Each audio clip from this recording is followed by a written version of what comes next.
nwoke obodo na-ekwesị anya dịka igwe jekwuru onye bụ nwunye mmadụ n'ahịa nsọ anị ka ọ bụkwazi wa gbakwunyeziela ebe ndị ọzọ dị iche iche anyị na-ekwu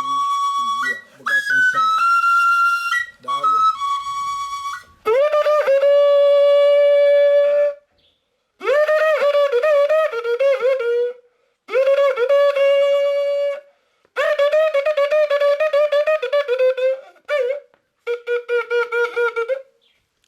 Ifeanyichukwu biko asị ka ịtụ anyị ife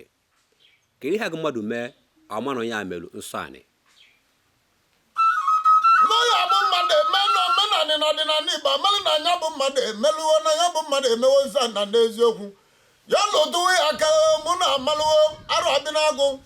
ife na-ekwu n'anya ka eji ekoje akọwa onye ụgwọ akwete kọwa kana ya bụ ibe kalisia Ụmụ ụfọdụ ibe onye mere nsọ anị ga na-atụ na ndụ ya ọgwama na na-atụgie maka na eme nsọ ana na iwu ji anị na anị ga-atụ ya iji wee maa atụ mgbe ibi na-eme megide ọbụla ọ dị agazile gị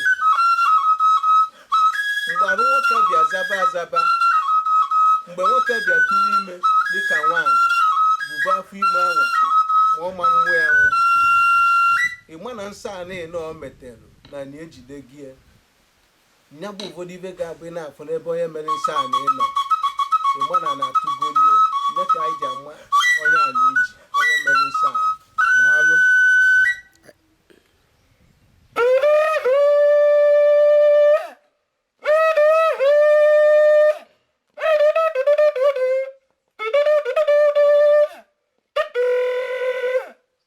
onye ọma na-ege anyị ntị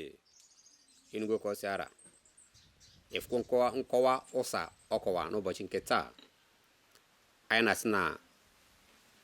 ụbọchị taa ga-abụ na ụbọchị ọma anyị kenekwa m unu.